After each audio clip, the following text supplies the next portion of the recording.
It's Molly's Middletown Meetup. Today we're gonna meet Kate. Hi, this is Kate. Kate stands very slimly.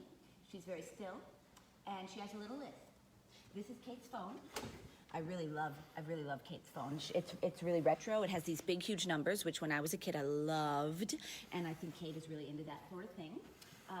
We meet Kate right after we meet Misty, and Kate hears that Misty has a whole collection of Doctor Who tapes, and Kate wants to call in and find out more about those because it's trading time, and she would like that. So we learn right away that she's into sci-fi.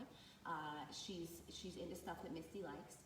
She calls twice in the play, and it's right after something has occurred with Misty that she's interested in, and so a friendship is clearly in the future for these two characters, which is pretty cool.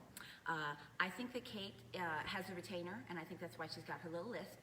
She doesn't have a lot of lines, so it was okay for me to make that kind of choice and not have to maintain it for too long. I do think she's kind of shy.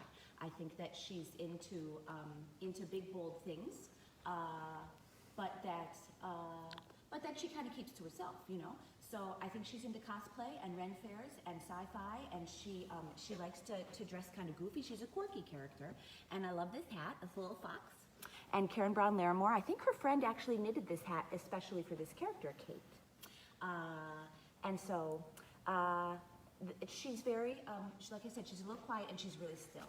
And the reason that I chose to make her really still and kind of quiet is because we first meet her after Misty, and Misty moves around really a lot. She's a very physical character, and she's a very sort of loud and has a lot of range in her voice.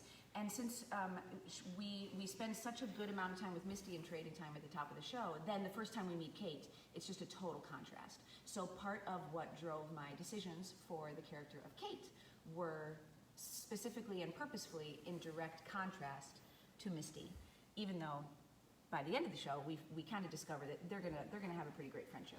And that's one of the fun things about Naked Radio is sort of deducing by the end of the play how the whole town and all these characters, how they are affected by the radio experience that happens in this show, how the radio brings people together.